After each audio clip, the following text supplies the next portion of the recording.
What's up guys, this is Coach Ray and welcome to the news segment I like to call This Week in Arm Wrestling News. For the next few weeks there will be no podcast where we usually talk about things that happened in a past week in arm wrestling world. Janis is away in Australia, he's doing his seminars, and if you're near cities where he's doing, Brisbane, Melbourne or Sydney, make sure to check him out. I put link in the description where you can find more information about these seminars. On Saturday we had super fights, Latvia versus Estonia, right here in Riga. We had amazing opportunity to do this super fights together with arm wrestling tournament in a shopping mall, which I think is one of the best places you can make events. Constant flow of customers going through, stopping, watching. They get to understand arm wrestling and maybe raise some interest because it was such a success that we have new guys coming in from all over the Riga. I want to say big thanks to Estonian Arm Wrestling Federation, all the athletes that came, all my athletes, all my team that did this amazing event. Best matchup, hands down, was Edwards Grewstans versus Eric Lawrence. When result was 2-0, Edwards managed to fight back and get 2 rounds. In the end, Eric won 3-2. In my opinion, it was the best matchup of the day. For myself, I had super match versus Andrei Luskevich. He's 2018 Estonian overall champion. I beat him with both arms. I feel really good. I feel strong. And I feel like this year could be a lot different than the past few years. We don't do a lot of super matches in Latvia, so we will bring it back. People enjoyed it. Athletes enjoyed it. So we'll see what happens next. Finally, we have some answers. Who is going to compete in top 8 2019? So it's going to be 8 participants: Denis Tsiplenko, Levan Saginashvili, Gennady Kvikvinya, Rustam Babayev, Dmitry Trubin, Tim Bresnan, Alex Kurdecha, Evgeny Prudnik. So everyone wanted to see, and myself, Devon Larratt, together with Dave Chafee and even maybe Michael Todd. But they have contracts under WL, and Paul is asking them not to compete whole year, just to focus on top 8, 2 tournaments and a final in Zloty Tour. And WL doesn't want to do it. I understand where they're coming from. They don't want to lose their biggest draws, their biggest names. We'll see how it goes for next few years, how long the contracts are with WL, because we want to see Denis Tsiplenko versus Dave Chafee. We want to see anyone against Devon Larratt. You know, there's some good matchups. Michael Todd is always dangerous with his technique, and top 8 will be really, really interesting. Looking at all these 8 participants, contenders, the matchup that I want to see is Levan versus Denis. We don't know how the bracket's gonna be. They said they're gonna first position versus the 8th position. So first versus 8, second versus 7.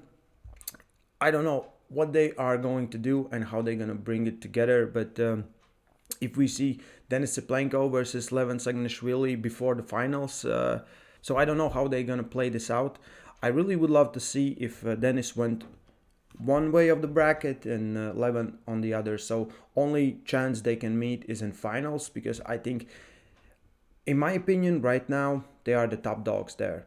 All the other matchups, in my opinion, could be really interesting, really close, and I'm really excited. I think top 8 is a great idea, but the only problem I get with these is the same vendetta competitors. It's the same athletes. There's no one new, and everyone waited for Dave Chafee to fight Denis Tsiplenko for the right arm champion title, but I don't know when we're gonna see it. I don't know if everyone's gonna be on their peak form or in their prime, or we're gonna finally see these matchups. But in top 8, Europe is represented very good. 6 competitors, 1 from Asia, Dmitry Trubin, and 1 from United States of America, Tim Bresnan. So many people left a comment, what with Vitaly Laletin, and they made a post yesterday saying that he still needs to focus on different things, winning Zloty Tour this year and other things, and he will come back and try to get in top 8 next year. And right now he's in reserve, so if anything happens to one of these competitors, he will step in. Moving forward, Oleg Zhokh did his first video interview. We finally saw him, and he's looking much better right now. Most important thing is getting everything fixed, making his arm work, making his brain work, because he keeps forgetting things. And this is a tough one. We cannot really say, so someone will say, yeah, after a year he will be back. We don't know that. We can hope for that, and we can help. So there is a GoFundMe page where you can donate whatever sum of money you want for Oleg Zhokh so he can get better. I see guys watching his videos day in, day out, millions of views, and we cannot scratch $20,000. Come on, guys. I'll put a link in description where you can go and donate. You don't need to be much. You just can donate $1. $1 will help. 100 people donating $1 is $100. Everyone, if you want to see Oleg Zhokh back on track, being healthy, just being normal human, not maybe talking about arm wrestling, and maybe even talking about arm wrestling getting back on table, please donate whatever sum of money you have, whatever you can afford. It will help him and he will appreciate it. The guy's been through a lot, and that was the worst thing that has happened in arm wrestling in recent history. We almost lost two of number one, number two guys in the world at that point. And yeah, it's tough. Link is in description. GoFundMe. Go donate. It doesn't have to be much. It's just something. From one sad thing, let's go to another. World Arm Wrestling Championship doping control results. We have 7 positive results. These athletes haven't been suspended yet, but their case is still worked out, and then they will receive their punishment. So 7 people from different countries: Belarus, Azerbaijan, Georgia, Romania, Bulgaria, Kazakhstan, Switzerland. So I want to talk about a few things. One of those is finally they're doing random tests. Random tests doesn't mean the top guys will get tested. They're doing tests for everyone. So we see Dmitry Chushin from Belarus. He was in 17th place and 13th place, and he got to do a doping test. So this means if there are some guys that are using and always hiding right below the medals, they will find you. So this is a good way how we start fighting doping everywhere. And Sanan Shukarov from Azerbaijan was 14th and 37th place, and he did doping test. So I know some of the guys will go to these championships and they say like, well, if I don't get in medals, I'm safe. Well, now no one is safe. You should be clean to compete in World Arm Wrestling Championship. From this list, 3 interesting names. Levani Motsonelidze from Georgia. He won 100 kilo right arm. I remember we did podcast right after the championship, and Janis said, did you saw the guy who won 100 kilo class? And after that I went watched the video, and yeah, he was very impressive. He was very strong. He beat a lot of good guys, but now we know why he did it.